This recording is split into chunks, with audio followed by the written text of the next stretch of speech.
Malta jnaqdet mal-bqija tal-Ewropa fit-tnedija tal-Ġimgħa Ewropea tal-Isport li din is-sena qed tfakkar l-10 anniversarju tagħha.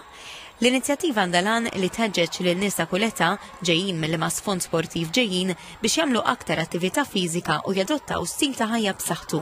F'Malta mifruxa bejn it-23 u 30 ta' Settembru se jsiru aktar minn 70 attività sportiva li fihom se jieħdu sem 50 skola u numru ta' komunitajiet lokali.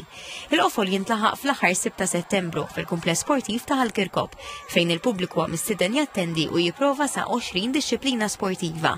Dakinhar ukoll l-enfasi seddur fuq id-dinja tal-fitness. Dawn id-dettalji ngħataw waqt konferenza li saret fil-kumpless sportiv tal-Kottonera fil-preżenza ta' 4 ambaxxaturi sportivi li ntażlu għal din l-inizjattiva wara li jagħmlu isem għal pajjiżna fix-xena sportiva.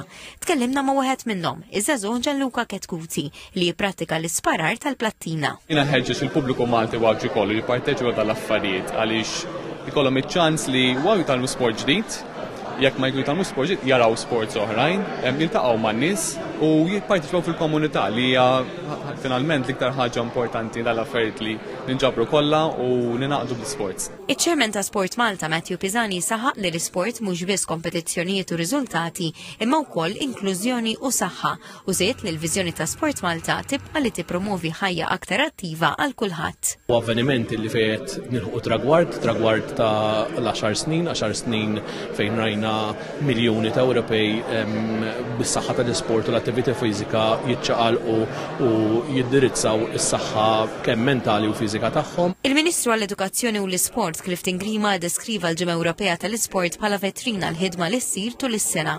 Tenna l-impenn tal-Gvern biex ikompli jsaħħaħ ir-rwol ta' Sport Malta li qal li għandha tkun forza li tiġbed aktar tfal lejn l-isport u tagħtihom l-opportunità biex jaċċellaw fil-potenzjal sportiv tagħhom.